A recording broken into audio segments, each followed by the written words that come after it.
we've heard that Okudayo could Yeah, sure.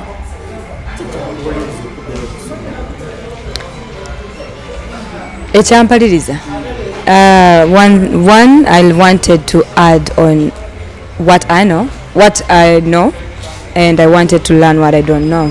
Going back to school was the choice I made because there is life after music. I want to get skills and experiences. I want to learn a lot, and it was a personal decision that I did for my personal life. I'm sorry if it doesn't serve the fans, but I'll try to balance it with music.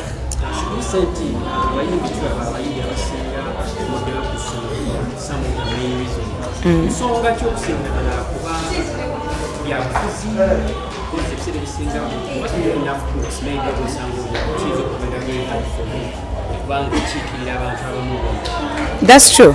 Of course, we all know education is the key to success. There's a lot you learn at school, and I don't want artists to miss out that regardless of you calling yourself who you want to call yourself, there is real life out there. There is when you need to touch with reality. People need to know, okay, Olinina Rose, Okoze Wochi. And education, school has a lot for us. It doesn't only educate us on just kuba successful, but morals. It has a lot. A school is a school, and I urge all artists, if webe myaka nga tejikuswaza dayoko. Yeah. Ndota chinswaza because first of all, inspiring and my fans are very out there, very lost, mostly the young girls that thought life can be okay without being educated or what. Mukwano bulamu bunyiga bulala. Amasanyu gayinza obaawo, but weetaaga ebitabo.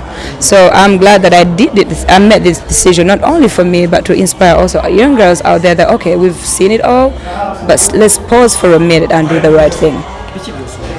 I'm doing a bachelor in business administration, and I want to major in finance because njagala kuba mukazi mugagga ate siwa just for a season but for a long time, and I really need to be mindful.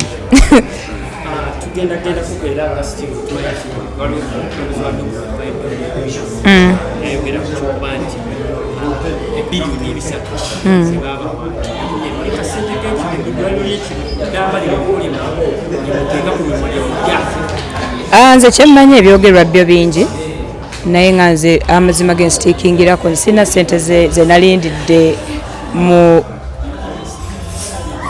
nga ndyamu olukwe abawagizi bange, bakyemmanyi ebitateredde bigenda tereera. Sinza complimentinga ku biki ebyogeddwa, bakyemmanyi ffenna twetaaga copyright, and kyetulwanirira kiyamba ffenna. Let's not be selfish because of our own selfish reasons. Tukirekere Mukama atuwe ffenna kye tusinga okwenda, because ffenna tukimanyi nti tukyetaaga regardless of our differences.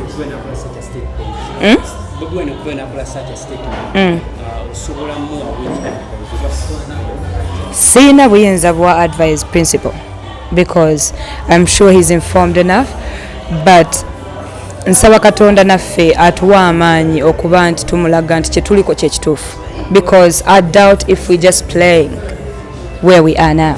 Robin, if we all creatives can come together, it means it's for a reason, and I'm a really true believer that everything good takes time. Ogenda kuba bulungi, hallelujah. Hey, it's the Uganda property aka Rose, and I'm here to wish you a very, very good Merry Christmas and a Happy New Year to everyone that is out there fighting with life and trying to master that art of life. And yeah, Happy New Year. When you compare Christmas years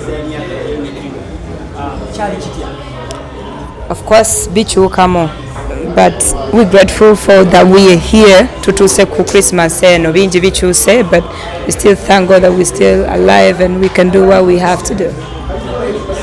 Binji bichu sazinza bimenya Ibra munyambala muntegeka bu Christmas trees baba jibyo dayogera. Hey, what is the Ghana property again in a rose? And I'm letting you know that I always watch the Short Circuit with Robin Keste, so make sure you tune in, don't shoot anywhere.